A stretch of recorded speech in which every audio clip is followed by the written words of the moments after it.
hosbitaalka Jijjiga hadda ka hor wuxuu ku shaqeyn jiray structure-ka xarun caafimaad waqtigaasna runtii service-ka iyo adeegga loogu talagalay wuxuu ahaa mid kooban ku dhawaad 24 sano ayay ku soo shaqeynaysay xarun caafimaad kadib isbedelkii deegaanka ka dhacay xaruntu waxay fursad u heshay inay ka mid noqoto hospitaalada expansionka ama xarumaha caafimaad expansionka lagu sameeyay loona bedelay hospitaalka darajada koobaad runtii arintaasna sidii loogu talagalay ayay u hirgashay sanad miisaaniyadka 2014 gabi ahaan waxa la soo gabagabeeyay dhismihii loogu talagalay inay xaruntu isugu bedesho hospitaal guud ahaanna 100% dhismuhu waxa uu noqday mid gacanta laga qaaday oo dhameystirnay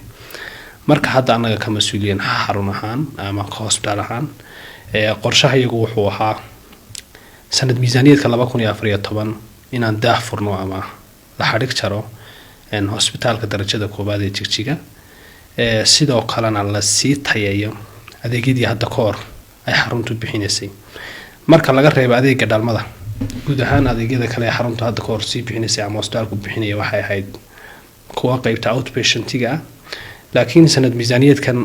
2014 tarsisa taariikheedka dalka qorshuhu wuxuu ahaa in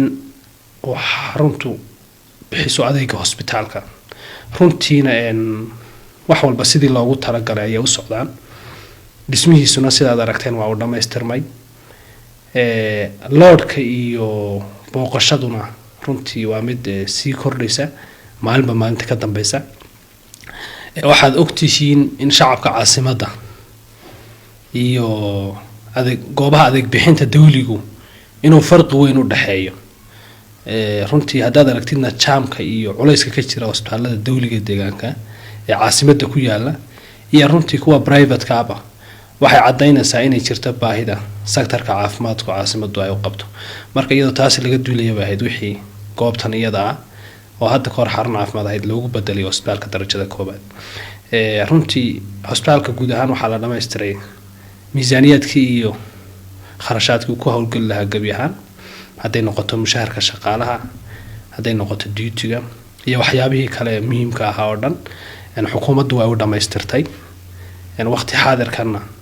shaqaalihii hadda ka hor maamulka magaalada Jigjiga ay mushaharaadka siinayeen hadda waxa si toos loogu wareejiyay hospitaalka darajada koobaad miisaaniyadiisana ay mushaharka ka qaataan sidoo kale duty-gana ay ka qaataan waqti xaadirkan dhismaha hospitaalkuna waa mid dhameystiran 100% sidaad aragteen kaliya waxa dhimanaa in la qalabeeyo si uu shaqada si dhaqso ah u bilaabo sidaad ka warqabtaan deegaanku maadaama doorasho galay shaqooyinkaas iyo doorashooyinkaas soo kordhay ayaa waxoogaa hakad waxay yargeliyeen furitaankii hospitaalka kulli anagoo la kaashanayna xafiiska caafimaadka deegaankana waxaan rajaynaynaa muddo kooban hadda in hospitaalkani uu bilaabo waxya hadda loogu talagalay in la soo kordhiyo waxa kamid ahaa waaxda MCH-ka la yiraahdo oo hadda ka hor ba xaruntu ay lahayd laakiin waaxdaasi adeeg dhameystiran ma ayna bixinaynin oo waxaan sameeynay mararka qaarkood hooyooyinka waaxda dhalmada imanaya oo kale haddii ay hooyadu xaalad ama marxalad aynan caadi u dhali karin ay jirto hadda ka hor waxa qasab ah inaan gudbino si hooyadu adeega u baahan tahay ay uga hesho goobaha kale ama hospitaalka kale marna noqoto ama referralka laakiin hadda waxaan dhameystirnaa haddii Ilaahay yiraahdo waaxdi aad muhiim u ah oo ah waaxda qaliinka hooyada oo hadda ka hor jirin waaxdaas qalabkeedii runtii waa u dhameystiran yahay cududii xirfadlayaasha ka shaqeyn lahaa sidoo kalena waa dhameystiran yihiin kaliya waxa dhimanun in service-ka si toos ah haddii Ilaahay yiraahdo aanu bilowno waana waxyaha ugu muhiimsan ee hadda aan soo kordhinayno hadda ka horna dhibaato fara badan ay naga haysatay waxaan aaminsanahay sidoo kale waxyaha la soo kordhin doono waxay ka mid ah iyadana waaxda inpatient-iga ama waaxda bukaan jiifka hadday noqoto waaxda bukaan jiifka caruurta hadday noqoto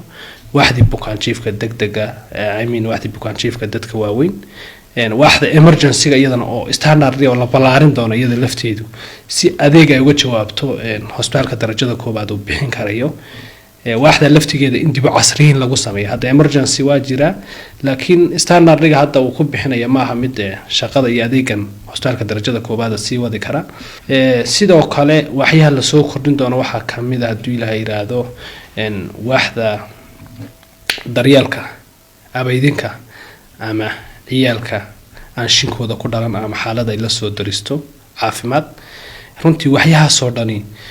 waa wax hadii la yiraahdo waqtiga aan hosbitaalka xarig jarno si toos ah loo dheexan karo waxaan aaminsanahay hosbitaalkani dhawaan markuu adeega toos u bilaabo inay bulshada caasimadu